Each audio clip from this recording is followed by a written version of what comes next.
pero había algo que no, o sea, como que yo no sentía que tenía un ser ahí. Entonces yo decía como que, bueno, ¿y cuándo voy a empezar a sentir eso? O sea, que es un bebé, que yo lo quiera acariciar, que yo le quiera hablar. Yo lo hacía, pero lo hacía en realidad muy forzado. Como a la hora empieza a darme un dolor muy fuerte, muy fuerte. Entonces yo llamé al doctor y el doctor me dijo, no, te vas para quirófano de una. Y lo que pasó fue que al hacer esa maniobra, Miguel bajó muy rápido y él golpeó una de las paredes vaginal y me hizo un hematoma. Entonces cuando me hizo el hematoma, ya, o sea, eso ya se fue otra vez de cirugía, me tuvieron que meter unas compresas del tamaño de la cabeza de él para amortiguar toda esa sangre. Bienvenidos a Conectados por la Vida. Nosotros somos Brian y Paola y estamos acá de nuevo en nuestro cuarto episodio. Hoy tenemos una invitada súper especial. Ella es una invitada muy querida por Brian. Por eso los dejo con él para que la presente. Primero, muchas gracias por aceptar la invitación. Ella se llama Eliana y ha sido maestra de vida en muchas partes también, porque recuerdo la primera vez que nos conocimos y fue ella entrando a mi salón de clases a hacerme una invitación a un programa que jamás pensé que me iba a cambiar la vida. Ella se llama Eliana, ella es amante de la vida y de la naturaleza y es amante también de servir, de ayudar a la comunidad, de aportar en todo lo posible, en todo lo que pueda de manera social. Y en este momento está muy vinculado a un proceso de aprendizaje sobre todo lo relacionado a maternidad. Es que estuvo embarazada y tuvo su primer hijo, al cual quería también darle como las mejores herramientas para toda su vida, ¿cierto? Entonces ella viene también a compartirnos un poco de ese conocimiento que adquirió por medio de ese interés que se despertó de una manera, o sea, la vida le dijo, este es el momento. Y ella dijo, vamos a aprovecharlo con toda. Entonces, Eli, muchas gracias por aceptar la invitación. Bueno, saluda a nuestro público.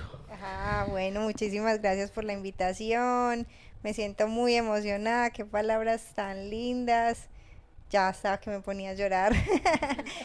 Gracias por esa introducción y sí, o sea, es una relación muy hermosa la que tuve con Brian en su momento y la que estamos volviendo a recuperar ahora, ¿cierto? Entonces vamos a hablar de un tema que me parece increíble estar hablando con vos, Ujú. con Paola Con sí, la pues mamá. porque sí sé que tiene su proceso también, pero bueno, eh, gracias, gracias, gracias de verdad por esta invitación tan bonita. No, y también gracias por estar en ese espacio. Tú, Brian, qué chévere lo que están haciendo, lo que está haciendo yo, Eli. Se me acaba de ocurrir que puedes participar en un programa compartiendo todo ese conocimiento que has adquirido de manera muy empírica también. Entonces, iniciemos. Aquí hicimos también Vamos. como un hilo conductor de los temas que vamos a tratar, porque la maternidad, como nos decías, es muy, muy amplia y toca muchos temas, tanto de parte de la mamá como de parte del hijo o de los hijos. Y vamos a empezar por el derecho, por decirlo de alguna manera, y es el embarazo. Uy, sí, la maternidad, pues como vos decís, es un tema demasiado grande, pues es el tema, porque nos toca a todos, ¿cierto? Como hijos, como padres, madres, eh, siempre nos llega. Entonces, pues no, para contar un poquito como de mi historia, eh, el embarazo pues fue un embarazo como muy tranquilo, muy normal, como que sí me quedé como muy asombrada como de lo que puede pasar pues en el embarazo, en el cuerpo de una mujer y todas esas cosas pues que uno nunca se imagina, que solamente pues como que las vive y, y se da cuenta de la dimensión que tienen, ¿cierto? Entonces, bueno, el embarazo lo pasé muy bien, lo pasé normal, pero yo siempre venía pues como con la idea de que era algo normal, ¿cierto? Algo común, me embarazo, tengo el hijo y ya, y toda mi vida será igual, normal, tranquila. Y bueno, me gustaría también entrar en un tema que se discute mucho. He visto que se discute mucho en redes y es el cambio del cuerpo en esa etapa del embarazo. ¿Cómo fue, digamos, la aceptación de esos cambios corporales? Porque 9 meses, digamos que es un tiempo muy rápido para aceptar esos cambios. Sí, sí, son 9 meses en los que uno empieza a sentir muchas cosas. Pues yo en realidad me sentía como muy ajena, pues como muy ajena a eso, como, ah, sí, estoy en embarazo, pero bueno, sí, como que uno iba sintiendo cosas, los mareos de los primeros días, las ganas de vomitar, olores que uno no se soporta, pues como lo común, lo que sí Ajá. le cuentan a uno, ¿cierto? Pero había algo que no, o sea, como que y yo lo he escuchado en muchas otras personas, y es como que yo no sentía que tenía un ser ahí. Y entonces yo decía como que, bueno, ¿y cuándo voy a empezar a sentir eso? O sea, que es un bebé, que yo lo quiera acariciar, que yo le quiera hablar. Y yo sí sentía eso, como que yo lo hacía, pero lo hacía en realidad muy forzado, como que, pues Como como que, la experiencia que tenía, por ejemplo, con mis hermanas cuando mi mamá estaba en embarazo, que yo les ponía que papelitos de colores, que les hablábamos, que todo eso. Y yo, bueno, yo lo hacía, pero como que yo no había aterrizado, que ya tenía un ser ahí, no había como una creciendo. aceptación completa de observación consciente. O sea, es que... Pues como más el sentir, como que Ok. no sentía ese bebé ahí, pues como que era mío, que era de mi cuerpo, como que no Una había apropiación dimensionado de... todas esas cosas tan Ajá, guau, pues. sí, no lo había dimensionado, todavía no sentía como que había una persona dentro de ti. Sí, pues o como que yo sintiera como ese amor y esa emoción porque tengo un bebé ahí. No, era como muy. Esa conexión mágica de la que todos hablan. Sí, sí, esas conexiones, esas cosas mágicas de las que la gente habla, no, porque es eso, son cosas que la gente habla, que nos mete mucho la publicidad, pero uno está en unos cambios tremendos a nivel corporal, a nivel Ajá, emocional, emocional. eh, con todo eso cliché que le muestran a uno las propagandas y uno dice, pero bueno, ¿y cuándo empieza a pasar eso que me muestran? Y eso también implica un proceso también de desestructurar un montón de cosas en la mente y en su ser y en sus emociones para empezar a entender y a comprender eso. Porque un bebé llega, pero es un completo desconocido. Totalmente. Entonces, también es como un aprendizaje y todas esas cosas que nos han dicho de la maternidad o que se dicen muy comúnmente, a veces no funcionan así en la vida real. Bueno, entonces el embarazo muy normal, no, ni te das cuenta, pues, o sea, sí, los cambios, todo, pero no hay como esa conexión o bueno, no pasó todo eso que yo En un primer momento. esperaba, pues en un primer momento, ¿cierto? Más como esas expectativas externas que Es, uno tiene. sí, No, pues yo sí, yo sabía que estaba en embarazo y bueno, qué como que bacano. todavía no lo asimilaba, pues sí, pero Pues yo, no, muy bacano, estoy en embarazo, todo el mundo lo quiere consentir a uno y que lo regalas y que una cosa y que el baby shower y que no sé qué y uno es como que, ay, guau, guau, guau, como aterrizando en cada cosa que le va llegando a la vida. Pero, pero sí, o sea, ya después como en los últimos meses, ya hace uno, por ejemplo, sentir como las patadas, eso sí me pareció muy bacano. Yo era como, yo siempre me esperé ese momento y llegó ese momento y yo era como, wow, qué nota esto, tan bueno. Eh, y bueno, listo, pues como que ahí ya uno empieza como a asustarse también.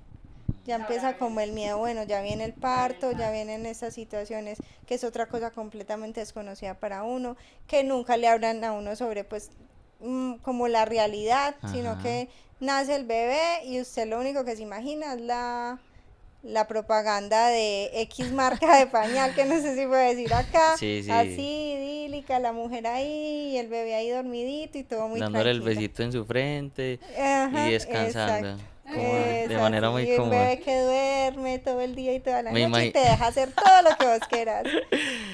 Pero bueno, se salta en la parte donde uno está cansado, Oh, sudando, sí. quiere dormir 3 días y el bebé está llorando.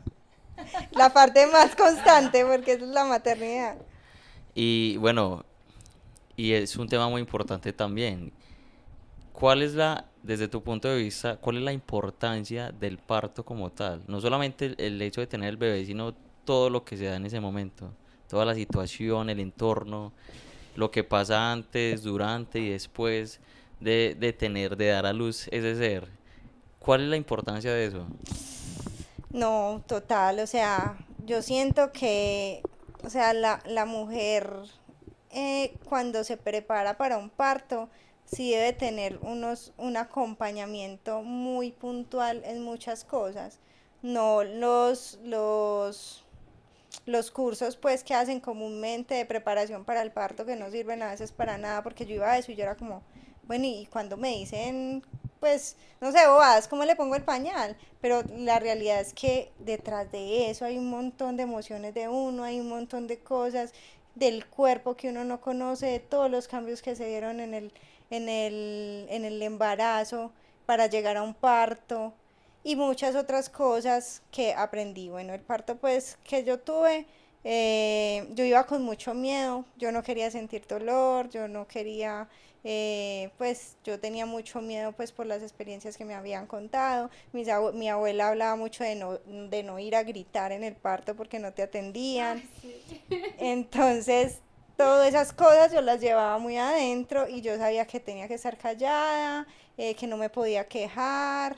O sea, Mi hermana tuvo un parto muy distinto, pero yo no concibía como esa forma en la que ella tuvo a mi sobrina, porque a mí eso me parecía como, uy, no, muy como muy loco, pues descabellado. muy descabellado. No entendía, o sea, yo estaba muy desconectada y muy desinformada de todo ese mundo. O sea, yo quería que me sacaran el bebé y listo, yo para la casita con él a dormir tipo propaganda. Y en esa Ent- preparación también tampoco te dieron como ese contexto y esa preparación que realmente necesitabas. sí, o sea, que yo sé ahora que una mujer necesita por lo que viví, ¿cierto? Entonces, por ejemplo, el parto mío fue un parto muy tranquilo. Yo empecé a dilatar y cuando iban 4 me dijeron, ah, listo, ya te vamos a poner los medicamentos y yo pues en una camilla, yo me acuerdo que sentía pues ganas como de pararme y no me dejaban parar. Ahorita les explico por qué es como importante eso. Eh, pero ya a la una entré como al quirófano, me pusieron la epidural, me dijeron tienes mucho dolor y yo, y sí, entonces pónganme más, por favor, tal. En el momento del parto yo no sentía nada, absolutamente nada, yo no sabía, no podía pujar porque yo no sabía, ¿cierto? Pues yo Ujú. O sea, no sentía, si no No te decían sentía. yo no puja. sentía No, pero yo no contracciones, él me sentí. decía puja y yo, pero ¿en qué momento? Me decía, ay, cuando no sé qué, cuando no sé qué, y yo, bueno, igual pues Miguel nació, me hicieron una maniobra que es una maniobra que ya está prohibida en muchos lugares del mundo, que se llama la maniobra de Chrysler, que es que te empujan el estómago. Entonces Miguel bajo pues salió y lo recibieron y listo, como a la hora empieza a darme un dolor muy fuerte, muy fuerte. Entonces yo llamé al doctor y el doctor me dijo, no, te vas para quirófano de una. Y lo que pasó fue que al hacer esa maniobra, Miguel bajó muy rápido y él golpeó una de las paredes vaginal y me hizo un hematoma. Entonces cuando me hizo el hematoma, ya, o sea, eso ya se fue otra vez de cirugía, me tuvieron que meter unas compresas del tamaño de la cabeza de él para amortiguar toda esa sangre, tuve mucha pérdida de sangre.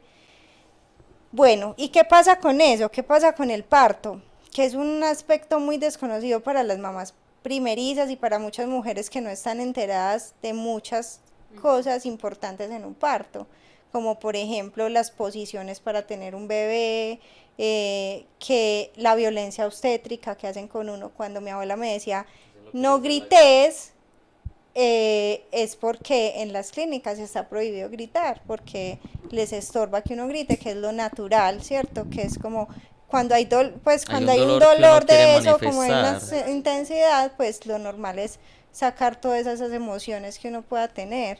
pero Y yo tuve simplemente un por no parto, incomodar. y yo tuve un parto muy solo porque a Juan no lo dejaron entrar, a mi compañero, pues yo estaba completamente sola. Él pasó todo un día desde la 1 de la tarde hasta las 12 de la noche sin saber absolutamente nada de mí. Solo aparecía en una pantalla en recuperación y él no sabía, yo casi me muero y él Te no se dio sentiste muy cuenta. violentada. Sí, entonces yo empecé a indagar y empezaron a aparecer términos como la violencia obstétrica, que es muy interesante que en algún momento podamos también hablar de eso porque es un asunto muy que lo practican mucho acá y es muy normalizado. O sea, es muy normalizado decirle a una mujer que no grite. Es muy normalizado decirle a una mujer que porque si abrió las patas, como dicen muchos médicos, si abrió las patas para hacerlo, entonces, ¿por qué está chillando ahora? ¿Cierto? Eso es violencia obstétrica y es Claro. dolorosísimo. O sea, en una situación de vulnerabilidad como esas, que le digan ese tipo de cosas, ¿cuánta violencia hay detrás de eso? Uy, demasiada, Eli, y o sea, yo me imaginaba que eso de pronto me había pasado a mí porque fue hace 25 años que tuve mi hijo. Pero, o sea, tú cuentas esa historia y siento que, o sea, me siento identificada porque fue exactamente igual. Pues claro que yo sí lo tuve normal, pujé, sentí los dolores, todo. Pero mi abuelita me decía, mi mamá me decía lo mismo, no grite porque no la atienden y eso. Y es increíble que sigan pasando estas cosas. Y más aún, es increíble que uno no caiga en cuenta o no, que no se debe hacer, que va en contra como de tus derechos, de esa vulnerabilidad, como dices. Total, total. O Ujú. sea, es increíble que al día de hoy, habiendo tantos conocimientos y tantas cosas, por ejemplo, pues parir como parimos nosotras es una vulnerabilización, porque es que nosotros necesitamos movernos en un parto, necesitamos como a cuclillas, o sea, el mismo cuerpo te lo pide. O Claro, sea, yo pedía pararme y me decían que no, porque por- yo necesitaba pararme para ir calmando, para ir acompañando. Por eso es que ahora Muy instintivo. es sí, muy es que el instintivo, dolor es muy ¿cierto? intenso, uno no sabe si pararse, sentarse, alzar un pie, Por es eso es que eso. ahora las mujeres se están debatiendo mucho entre partos en casa y partos en hospitales, porque en los hospitales no estamos siendo respetadas, ¿cierto? No estamos siendo respetadas y no estamos siendo cuidadas. Imagínense, pues uno teniendo sexo con alguien y un montón de gente ahí viendo, o sea, ¿cuándo va a haber esa intimidad? Para usted relajarse, estar tranquila, disfrutar su momento. Lo mismo es en un parto. O Claro. sea, un parto necesita de un lugar cálido, un lugar cómodo, donde vos estés tranquila. Bueno, y yo no soy la más experta en eso, pues yo les cuento mi experiencia, pero ya hay mujeres investigando eso, hay parteras, hay mujeres estudiando todo ese tipo de cosas. Bueno, y también digamos que el primer acercamiento con el bebé después de que nace, después de que se da a luz es muy importante para afianzar como ese vínculo. Sí, eso es supremamente importante y precisamente el parto de Migue, como fue un parto tan intervenido y de separación, nos separaron, yo solo le pedí al doctor, le dije, doctor, por favor, póngamelo acá un momentico. Y él como que, ay, sí, sí, póngaselo ahí, le dijo a la enfermera. Y no me dejó ni 2 minutos con él ahí. A los 2 minutos, que, no, yo me lo tengo que llevar a bañar, porque a mí no me gusta entregar los bebés sucios, pero fue pucha, pero uno qué va a pensar en eso, en un momento tan íntimo donde uno solo quiere estar con su criatura. Claro, eso complica la lactancia, eso complica el vínculo, eso puede generar procesos de depresión postparto, ¿cierto? Y no solamente en ti que fue de manera consciente de que no pudiste, digamos, afianzar ese vínculo, sino él también de manera inconsciente, digamos, no sentir ese cuerpo de la mamá por el tiempo necesario, también corta muchas cosas a nivel emocional, ¿no? Claro, y no inconsciente, real, porque un niño o sea, un niño que estuvo 9 meses en el vientre de una persona, o sea, lo que necesita sentir es sentirse como estaba ahí, o sea, sentirse recibido como estaba ahí. Hay personas que dicen como, es como llegar a un planeta desconocido y que te cojan así de los pies, te den una pela, te metan no sé qué cosas, te estreguen con un trapo, pues es demasiado fuerte para un bebé que solo necesita los brazos. Y uno como mamá, uno qué le va a importar ya estar sangrado y ponerse el hijo acá, con todos sus líquidos y con todas sus cosas que traigan. Eso es una reivindicación muy tesa, muchachos. Eso es una reivindicación de tu cuerpo, de tus fluidos, porque nos han hecho cogerle mucho asco también a ese tipo de cosas, pero es del cuerpo. Entonces es un asunto supremamente complejo. Entonces, claro, de ahí parte el vínculo y ahí podemos pasar al otro tema que es, que es el vínculo con la mamá y la crianza y cómo vos después de ese parto vas a, pensar, a empezar a resignificar un montón de cosas que ya, que ya estuvieron cortadas desde el principio, pero entonces empieza la lactancia. Qué cosa tan dura. Que quién iba a creer, o sea, muchas personas ni siquiera son conscientes de la importancia de ese pequeño primer momento, de la o sea, de las consecuencias después. No es que, ay, bueno, ya lo abrazó, me lo voy a bañar, a llevar a bañar y después cuando lo traiga, pues normal, no pasó nada. No, hay, es un montón de consecuencias que se viven después de. Claro. Y el niño queda como al abandono. Imagínate, yo no vi a Migue en 8 horas. Después de que me entraron a cirugía, yo ya no lo vi. Esa señora se lo llevó. Yo no supe si le dieron tetero, si cómo lo bañaron, si, o sea, si, ¿qué le hicieron allá? No tengo ni idea porque yo no lo vi en 8 horas. Me tocó pedirlo casi rogando que me lo trajeran. Y yo tocaba ese timbrecito y nadie aparecía. O sea, una soledad impresionante sin mi compañero, sin mi hijo, casi, casi para morirme, porque yo me acuerdo que yo me pusieron una cobija térmica porque era así temblando por la pérdida de sangre y me dormí. Y cuando me desperté, nadie aparecía, nadie me decía dónde estaba mi hijo, nadie me decía iba a pasar conmigo.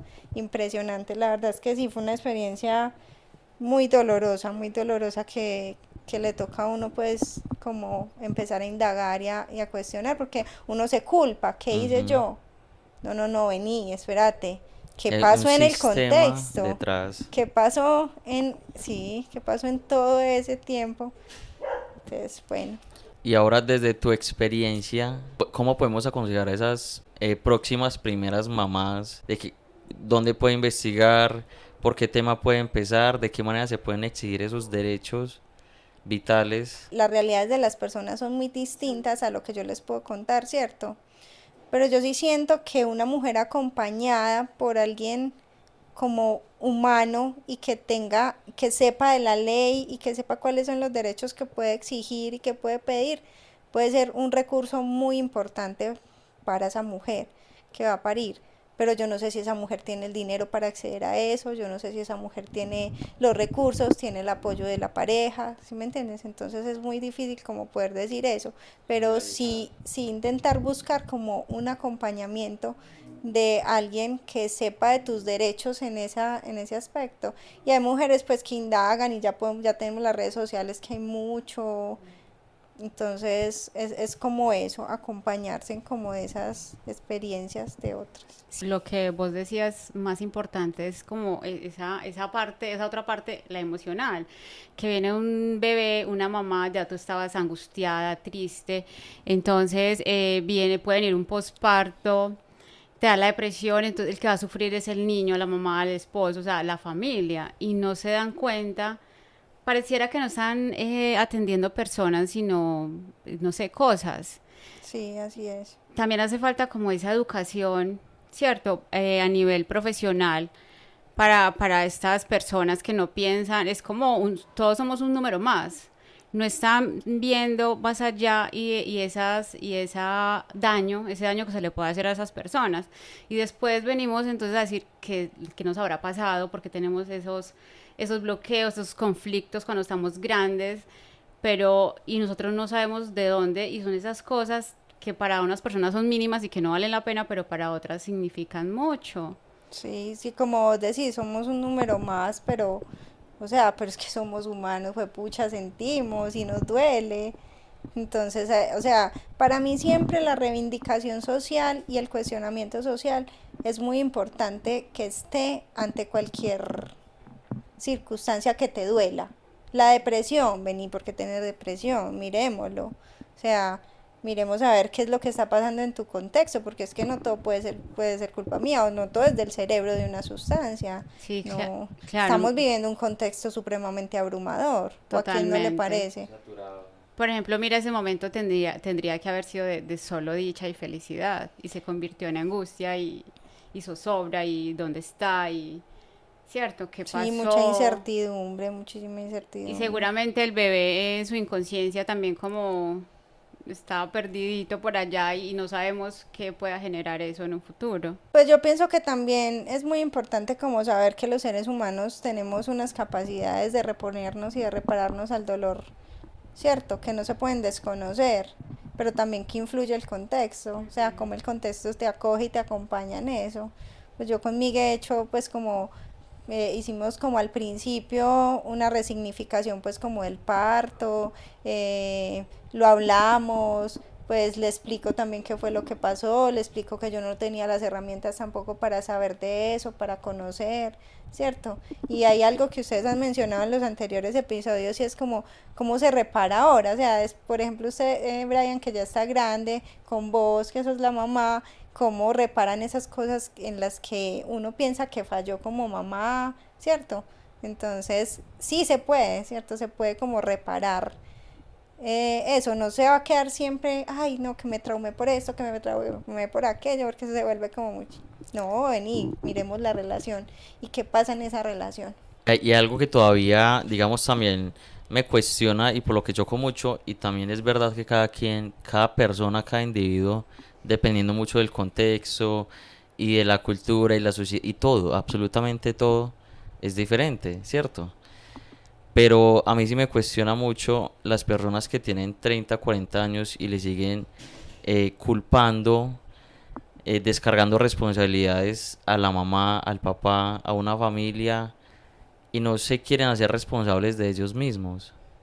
Entonces ahí es cuando digo, o sea, retomo el tema y es hacer consciente y decir, o sea, yo puedo resignificar mis experiencias previas, que soy consciente porque si digo, si le echo la culpa o hago responsable a otra persona, yo soy consciente de que hay una falencia, un problema, algo por solucionar, por resignificar. Entonces, ¿qué herramientas, de qué manera lo estoy haciendo? Porque no es, ay, es que ella, es que no lo voy a perdonar nunca, es yo, mi proceso, cómo crezco, cómo sano, cómo transformo. Entonces ahí también, bueno, hay un tema aquí en el intermedio de el movimiento libre. No tuve como tiempo de investigar qué es el movimiento libre. Bueno, pero, o sea, como antes de eso, como que difiere un poco en eso que decís, porque, o sea, no somos yo, o sea, no soy yo el que me tengo que reponer a eso, es la relación que se tiene que Ok. tejer entre el uno y el otro para poder que se reparen como los vínculos. O sea, si vos solo puedes hacer un proceso terapéutico, sí, y eso te va a ayudar en unas cosas, pero si la relación con tu mamá no está abierta a reparar las cosas, pues la relación va a seguir funcionando igual. Entonces es como, o sea, si tú puedes, sí, sí, puedes hacer tu proceso, ¿cierto? Y tu proceso te va a ayudar en muchas cosas, pero en cuanto a la relación, pues hay dos, Ya ¿cierto? hablando de la relación como tal, es verdad. Entonces, bueno, entonces ahí aparece cuando Miguel, pues cuando ya pasó todo esto del parto, yo me fui a la casa con un bebé en brazos, como, ¿qué es esto? Dios mío, ¿qué es esta responsabilidad tan abrumadora? ¿Yo qué voy a hacer con él? No, o sea, yo no me sentía capaz de cuidar un bebé en ese momento. Pues todavía me dan ganas de llorar de pensar eso. Y empezó a aparecer la depresión. Pues yo no lo llamo depresión, no sé si fue depresión, no sé, pero sí se me empezaron a aparecer un montón de síntomas, una angustia, una incertidumbre, un asunto de yo no voy a ser capaz, yo quiero echar esto para atrás y devolver el tiempo. Y todo eso empezó a reventarme emocionalmente. Y ahí me encontré con una hermosísima mujer a la que le tengo muchísimo, muchísimo cariño y mucho agradecimiento. La encontré en televisión, en un programa que daban de niños. Yo ya me lo venía viendo porque ya estaba en embarazo, porque mi sobrina estaba, porque mi hermana, yo también siento que mi hermana me abrió unas puertas muy bonitas a la educación de mostrarme, por ejemplo, es que yo no le pego a mi hija. Y yo era como, ¿qué? No, eso hay que cascarlos de vez en cuando, hay una pelita, eso no pasa nada. Entonces empecé a ver este programa que tenían en Telemedellín, muy lindo, y empezó a aparecer esta chica, que es una psicóloga, ella se llama Anabel, tiene una página muy linda en Instagram, donde empezó a hablar. Entonces el primero con el que me conecté fue algo que habló sobre el puerperio, y yo decía, Dios mío, todo esto me está pasando a mí. El puerperio, no sé si conocen la palabra. No, no, eso te El iba a puerperio es preguntar, ¿qué es? como el posparto, o sea, yo no me sé pues como los términos de la palabra ni los significados, pero es ese posparto pues inmediato, y dicen que la mamá está puérpera, está como en esa sintonía de conocer, de desconocer. Ella empezó a hablarme, yo la llamé, le dije que me diera una cita, ella fue hasta mi casa, Y ahí ya empecé pues como a conocer que eso que me pasaba a mí no era mío solamente, sino que es un montón de mujeres las que viven todo eso. Una cosa tan pequeña como no ver lindo al bebé, por ejemplo, cuando te lo entregan y vos, pero yo ¿por qué no lo veo lindo? Estoy ciega, soy el colmo, soy la peor. Sí. Y, cierto, como ese tipo de cosas me empezó a documentar, a mandar videos. La atención pues que me hizo en mi casa fue súper sanadora, hablamos de muchísimas cosas, de mi historia familiar, de mí, o sea, alguien que humanamente te mire a los ojos, te vea y te diga, no estás sola por lo que estás pasando. Esto nos pasa a muchas personas. Y eso que nos pasa a muchas personas, también hay que empezar a verlo, porque si no te ahogas en eso. Entonces ahí empezó y con ella conocí el movimiento libre. Pero, pues antes de que continúes con lo del movimiento libre, ahí sí quiero como recalcar lo que decías ahorita, el contexto. Hay personas que no tienen esa capacidad de poder consultar con alguien que les explique y todo eso, entonces es más difícil para estas personas porque ni siquiera saben qué les está pasando y no Claro. van a tener esa guía. Claro, ahí es donde yo hablo de los privilegios, ¿cierto? Yo tenía unos privilegios que en ese momento me estaban pagando la licencia de maternidad, entonces tenía plata para contactarla y decirle, venía a una cita, ¿cierto? Tenía pues, mal que bien, pues tenía todo lo resuelto, la comida, la alimentación, mi mamá me llevaba porque yo quedé sin poderme sentar mucho tiempo. Entonces mi mamá me llevaba la comida, me la daban pues y me la necesitaban dar mientras yo alimentaba al bebé, pero hay mujeres solas que no les toca eso, o mujeres en otros países, o mujeres con una pobreza extrema, ¿cierto? Entonces yo no puedo decirles a ellas, pero es que busca un psicólogo, pues, ¿cómo así? No tengo los recursos, no tengo las herramientas, entonces ahí se habla de los privilegios que uno tiene, ¿cierto? Uno tiene muchos privilegios y hay otros que no los tienen. Y eso es lo que tendría que hacer la política, ¿cierto? Equilibrar esos privilegios, pero no lo hace. Bueno, ahí también retomando lo que decías ahorita, y es que después de ese proceso pues que te generó de alguna manera un trauma a ti y al bebé, llega una persona y humaniza. Te humaniza a ti, humaniza al bebé y humaniza todo ese proceso que acabaste de pasar. Y ahí es donde uno dice, o sea, sí es posible, sí se puede. Sí, sí, sí, tan lindo eso así como lo nombra así. O sea, es solo que lo miren a uno a los ojos y lo humanicen, ¿cierto? No lo traten como un objeto más, como un número más, como una mamá más, porque hasta el nombre se le borra a uno. No, vení, yo soy Eliana, soy mujer, ¿cierto? Sí, soy la mamá de un ser humano que acaba de saber, estoy re perdida. Y empieza un concepto muy hermoso que es la vulnerabilidad.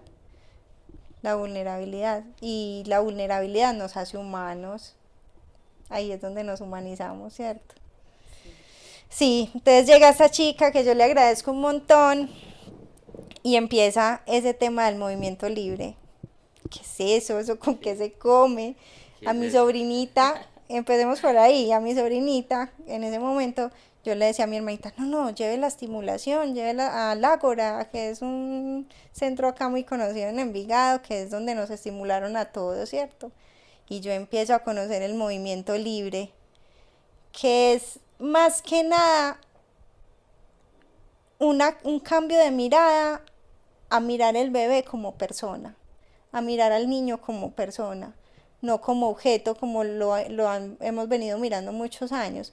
Entonces un objeto que uno le mueve las manos, lo lleva para allí, lo lleva para acá, Le le limpia cambio el los mocos cuando le da pañal. la gana, ¿cierto? Todas esas O cosas. sea, no le doy validez a lo que él hace, quiere, sino que hago lo que yo quiero Lo que yo con, creo con que él. quiere.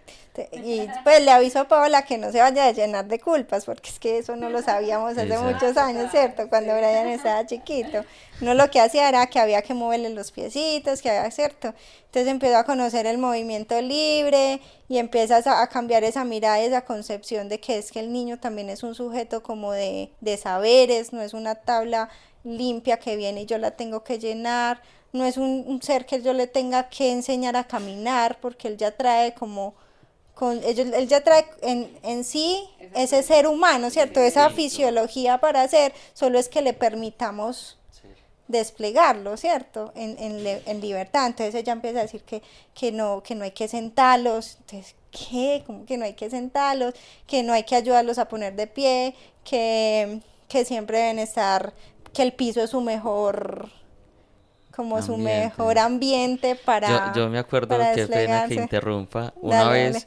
porque cuando ella tuvo al amigue, Sí, yo pues tuvimos varias oportunidades en las cuales eh, coincidimos. compartimos con los dos. Y una vez, pues ella tenía la suficiente confianza como para decirme, quédate conmigo un momentico. Yo me quedé con Miguel y lo paré y en ese momento llegaste y me, no, no, no, Brian, no, no, no, no, no lo pare, no lo pare, deje que él lo haga solo, no lo pare. Yo me quedé, pero ¿qué pasó? ¿Cómo así? ¿Cómo así? ¿Y Sí, por yo no me qué? acordaba de esa anécdota, pues, pero... Y ahí fue que me explicaste eso. Pues él tiene su Ajá. proceso, él sabe y cuando quiera lo va a hacer. Sí, sí, o sea, hay muchas entidades y muchas personas profesionales que no están de acuerdo con esos temas, pues, pero uno lo vive en carne propia y uno dice, pucha, sí, o sea, el niño tiene todo su potencial para ponerse de pie. Usted solamente prepárele un ambiente seguro, que lo tenga. Entonces, entonces lo que pasa en movimiento libre es que el niño se acuesta siempre, siempre lo acostamos boca arriba, ¿cierto? Mirando hacia arriba para que su columna, eso tiene mucho sentido, y es que su columna siempre esté recta. Y ahí el niño empieza a moverse. Después de esos 3 meses, antes de los 3 meses, él solo necesita contacto con mamá y eso. Después de los 3 meses, vos lo pones en una sábana o en una colchita en el piso, así boca arriba, te quedas acompañándolo, porque no es que uno lo deje pues así. Y se vaya a hacer el Sí, almuerzo. sí, es cierto. Sí, no. No, porque ellos también necesitan la mirada de Total. uno, ¿cierto? El afecto, el Saber que están ahí. acompañamiento. Eso que yo creía que era así, yo lo dejaba que yo lo podía Y dejar. por allá, Necesito un tiempo para mí, que se quede ahí. O sea, por allá detrás de la puerta, que no me vea. sí, No, sí, me voy a sí. hacer el almuerzo. Voy a bañar y lo voy a dejar ahí. Dios mío. Porque bañarse con un bebé es un reto tremendo. Vos nunca te puedes bañar tranquilo con un O bebé. es Si él está o eres dormido, tú. te bañas en un segundo porque ya se despertó. Entonces, sí, pero entonces es como, entonces los bebés empiezan que a mirar de aquí para allá. Entonces a uno le dicen, ay, que estimúlelo para que fortalezca esto. No, huepucha, qué dolor, qué cansancio. Es como si a vos te cogen una mano ahí que esté débil y te la empiezan a mover, no. Para eso Ellos mismos empiezan a mover de aquí para allá su cabeza, empiezan a fortalecerse ellos mismos, empiezan a observar, y no es solo eso, es lo emocional. O sea, cómo se siente un niño que es respetado en ese proceso con su... No, no, no me gusta esa palabra, pero la voy a decir como su autoestima. O sea, yo puedo Yo puedo. hacerlo por mí mismo, confío en mí. Y un niño lo puede intentar 1500 veces, y un bebé, él no se va a desesperar. Ah, él no va a decir, ay, Para, fracasé. No, él no va a sí, decir él no va a eso. decir eso. No, no es que no se desespere, sino que es eso. Sí, No él va a no, decir, ni siquiera sabe qué fracasé, es ya no eso. lo puedo hacer, y se queda ahí. Bueno, no, eso no pasa. Me encanta esa palabra, sí. Es que se me vienen a la mente muchas cosas. Me parece muy interesante y muy lindo el tema y la manera también de observarlo desde otro punto de vista. Y no es un plano que veo así, sino ya desde arriba, desde este lado, desde otro lado. Y es eso, darle las herramientas, prepararle un ambiente, pero no solucionarle, sino esperar a que él mismo haga su proceso, se dé cuenta que así es, que así no es, que lo pueda intentar de otra manera, que tú estás ahí para ayudarlo cuando él lo necesite, ese acompañamiento Eso. emocional, pero que él puede solo. Eso. Pero eso es muy importante decirlo, eso que acabas de decir, porque la gente no se puede llevar la idea de esa que dijimos ahorita, dejo el niño solo, entonces si me pide ayuda, no, porque usted lo tiene que hacer solo. No, fue pucha, si un niño te pide ayuda es porque de verdad ya lo necesita, ¿cierto? O sea, a veces, por ejemplo, la volteada, cuando se empiezan a voltear, que ya se empiezan a poner boca abajo por sus propios medios, se les atranca una Ay, manito, sí. ¿cierto? Entonces uno es ahí como que, ay, pues pucha, movimiento libre, ¿qué hago con eso? Entonces, no le puedo ayudar, sí le puedo ayudar. No, pues el niño está embalado, Ya está por allá desesperado, con el brazo él que va a se le- necesitar la mirada del adulto que lo acompañe y lo Lo apoye. intentó, Claro. no le funcionó de esa manera, ¿cómo le puedo ayudar en ese momento? Porque Pero lo está empieza intentando él. eso, y empieza a aparecer también unas cosas que me desesperan mucho, y es la individualización. ay, no, es que somos seres independientes. No, somos seres interdependientes, nos necesitamos el uno al otro. Cierto, Entonces es sí. súper, o sea, es súper importante saber que yo necesito del otro Yo estoy, también, y más un bebé, que es lo que necesita de nosotros. yo estoy de acuerdo con eso porque he escuchado mucho que dicen yo no necesito a nadie. Pero si uno se pone a ver, todos necesitamos a alguien. Si vendes algo, si estudias, o sea, en cualquier área de tu vida necesitas a alguien, siempre. Sí, sí, sí, sí, es Entonces total. no he podido entender eso, tú puedes hacer todo solo. No, Nosotros porque usamos un término que es, en vez de la independencia, es como la autonomía. O sea, yo tengo autonomía y agencia personal para hacer unas cosas, eso pero es esa agencia personal también requiere del otro. O por ejemplo, la autoestima. La del autoestima no aporte y es la una cosa que exploración, construyo yo. Es una cosa que construyo a el entorno. través de lo que los otros me dicen, de cómo me tratan, de cómo me ven, ¿cierto? Entonces no es una cosa, ay, no, voy a construir mi autoestima. No, pucha, espérate, ¿qué te dijo tu mamá cuando estabas chiquito? ¿Qué te dijo tu papá? ¿Qué te dijeron tus abuelos? ¿Qué te dijeron en la escuela? Pues si todos resuenan en que te dijeron fracasado, ¿qué autoestima vas a tener? Esa es la voz que tenés aquí en la cabeza Esas que son las todo el voces. tiempo. Y eso yo lo entendí también hace relativamente poco. Que no es que ay, yo quiero y yo me amo y me digo, hoy me amo y ya. Me miro Soy, en el espejo y hoy me quiero y me amo y eso ya cambió todo. no, finalmente es un proceso que se tiene que realizar y no es así de ya. Me amo, hoy decido amarme y ya. No, es que es un No. proceso que viene de mucho más atrás, de tu papá, que te dijo tu papá, que te dijo tu mamá, que te dijo la abuelita, la tía cercana, tan, tan, tan, tan. Entonces, Son los ¿qué se discursos. creó acá? ¿Qué se creó? ¿Qué se fue creando desde pequeño? ¿Qué te dices todos los días? ¿Y por qué? ¿De dónde viene? ¿Cómo vas a modificar ese discurso? O sea, ¿de qué manera se podría? No sé. Ahí, No, ahí, eso es muy loco. ahí sí te podría trasladar la pregunta. ¿De qué manera podríamos modificar, digamos, sí, armar un discurso que realmente nos aporte? Sí, como un discurso un poquito más propio, Más no, empático no con más propio, nosotros eso, también. más empático, más compasivo con nosotros, y también que nos guste más y que no nos duela tanto, pienso yo, como que genere como más bienestar, porque esos discursos no generan tanto bienestar. Pues yo lo que pienso ahí es que es súper importante cuestionarlo todo. Todo, pues muchas de las cosas hay que cuestionarlas. Cuestionar, por ejemplo, el éxito, ahora que está tan de moda. Seamos exitosos, vení, pero ¿qué es el éxito para Para vos? ti. Pues, ¿qué es el éxito para vos? O ahora se usa mucho todo ese, tengo un profe genial que habla mucho de la japicracia, y eso es un libro. Todos felices, todos positivos, La todos, felicidad ¿cierto? tóxica. No, no es que sea la felicidad tóxica, sino que es Ah, como, el positivismo tóxico. como, ay, o sea, ¿cómo vas a ver algo positivo si tu vida es un mierdero, por ejemplo? Hay que ser realistas. Yo creo que más bien hay que como tratar de aprender de eso y o sacar de ahí algo bueno, o sea, como cambiar, darle como la vuelta y no quedarme ahí revolcándome, sino salir, tratar de con todos los medios o por todos los medios salir de eso, ¿cierto? Para que no siga pasando, más fácil, pero también hay que permitirse como experimentar eso para poder aprender. Pero acordate que eso tiene que ver mucho con el privilegio. No, sí, Si pero vos tenés unos privilegios, lo puedes hacer, apoyarte de un psicólogo, apoyarte de alguien que lo sepa hacer. Por ejemplo, ahora sabemos, hace deporte. Bueno, sí, fue pucha, yo hago deporte, pero, por ejemplo, una mamá hace deporte, pero si está sola con el hijo, ¿cierto? Hay mamás que encuentran las herramientas y encuentran las alternativas. Yo he visto mamás que salen en el coche a trotar con su hijo, ¿cierto? Pero siempre, siempre mirar el contexto. Por eso, o sea, como que sugiero que se claro, mire eso, que se cuestione todo eso, que se sí. empiece a cuestionar todas esas cosas. Y así va uno como construyendo un poco más.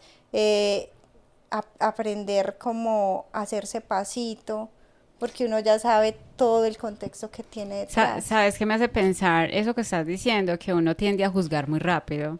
Uno tiende a opinar muy a la carrerita desde la vida de uno y de pronto uno saca el tiempo, no sé, desajusta el mercado y saca para el gimnasio, ¿cierto? Pero hay personas que definitivamente no tienen ni siquiera para el mercado, entonces ¿de dónde lo van a sacar? O como dices tú, está sola, no tiene tiempo, tiene que llegar a cuidar los hijos, la casa, pues es un montón de Sí, sí. Yo cosas. creo que todos hacemos maromas para sortearnos la vida como podemos. Sí, cada quien tiene sus procesos. Sí. Pero dándole continuación también a esto del movimiento libre, Retomemos. yo digo, desde lo que he escuchado, desde lo que puedo como identificar, no es solamente que expreses y empieces a experimentar tu cuerpo y que se desarrolle todo libremente, sino que también empiezas a desarrollar esa independencia, ese, sí, la autonomía, el crear herramientas que no te van a servir solo en ese momento, sino más a futuro, tu confianza, todo eso. Claro. Y todo eso también va muy ligado de lo que decías de la observación, de también yo como aporto como adulto ya más consciente de lo que está pasando en ese espacio, en ese entorno, con ese ser humano y qué acompañamiento le estoy dando. Y ahí también entramos en ese tema de acompañamiento emocional. Entonces es eso, qué acompañamiento consciente como adultos y como mamá en este caso le estamos dando a ese ser. Claro, uno empieza como a sufrir mucho por eso, por cómo no dejó traumas en mi hijo, ¿cierto? Pero entonces aparece también la culpa, que es una cosa horrible, pues que no tenemos solo en la maternidad, sino que cargamos mucho las mujeres. Pues yo les dije a ustedes ahorita que yo tenía que hablar de la religión para hablar de la culpa.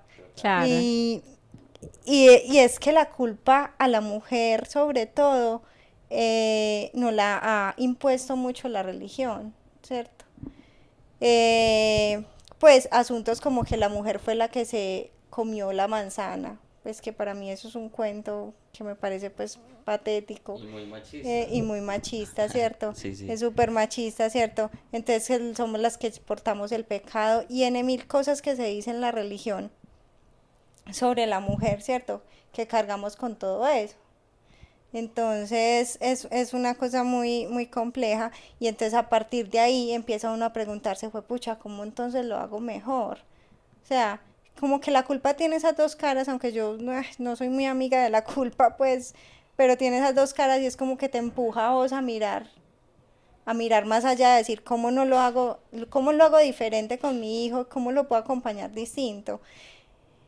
Para mí el acompañamiento emocional ha sido un camino más que para mí.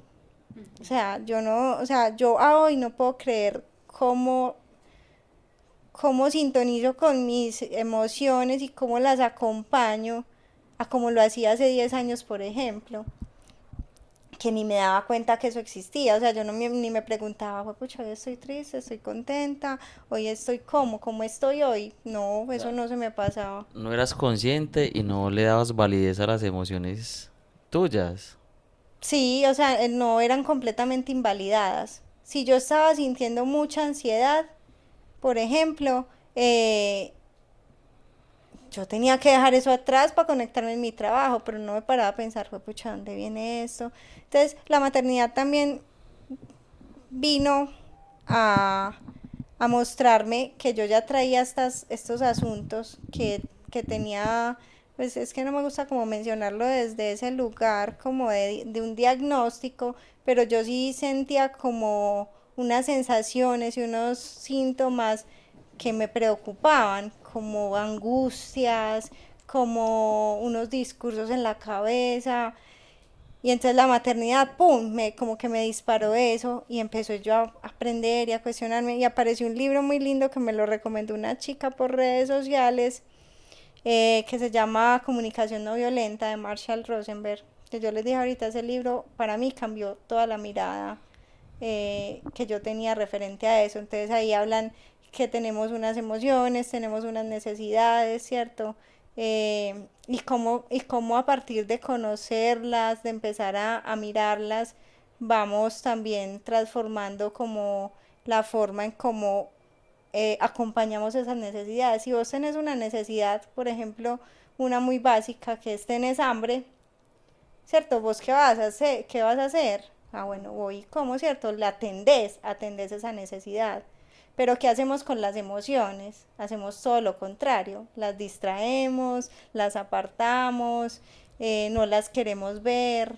Y hay emociones que son emociones como muy aflictivas, que son desagradables, como la rabia porque no está bien vista socialmente.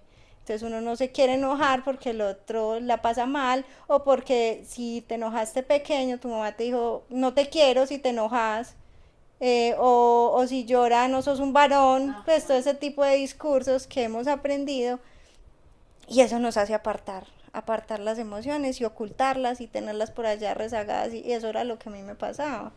Entonces ya las empecé como a ver más de frente y a decir, fue pucha, y también algo que me ayudó pues infinitamente, y es que empecé como a encontrarme con personas en torno a la maternidad que son ahora, pues, no sé, para mí son unos seres que yo valoro y agradezco mucho que estén en mi vida, porque son como mi tribu, como que empezamos a resonar con estos temas, a juntarnos, y, o sea, y es un lugar donde la relación se puede dar de esta manera. Entonces, si vos estás triste, por decir algo, pero tu mamá te dice, ay no, no esté triste, eso así, ¿cierto? Póngase contento, ¿cierto? Pero Eso, si uno encuentra un otro que le valide, que le eso. ayude, que lo acompañe, que le pregunte, que le diga qué necesitas, cómo te puedo apoyar, eso ya cambia todo. Entonces son como dos cosas. Primero, aprender como de vos, porque también hay que aprender qué necesito. Entonces eso es como, ay, pucha, qué necesito en este momento para poder pedirlo. Y tiene que haber un otro que esté ahí también acompañándote, al que le puedas pedir Y con sinceridad validando. lo que necesitas, sin que te haga este tipo de juicios y invalidaciones, por ejemplo. Entonces encontrar esas amigas adoradas que tengo hoy también me ayudó mucho a hacer eso. Acompañar a Migue y alterno acompañarme a mí, a entender todo eso.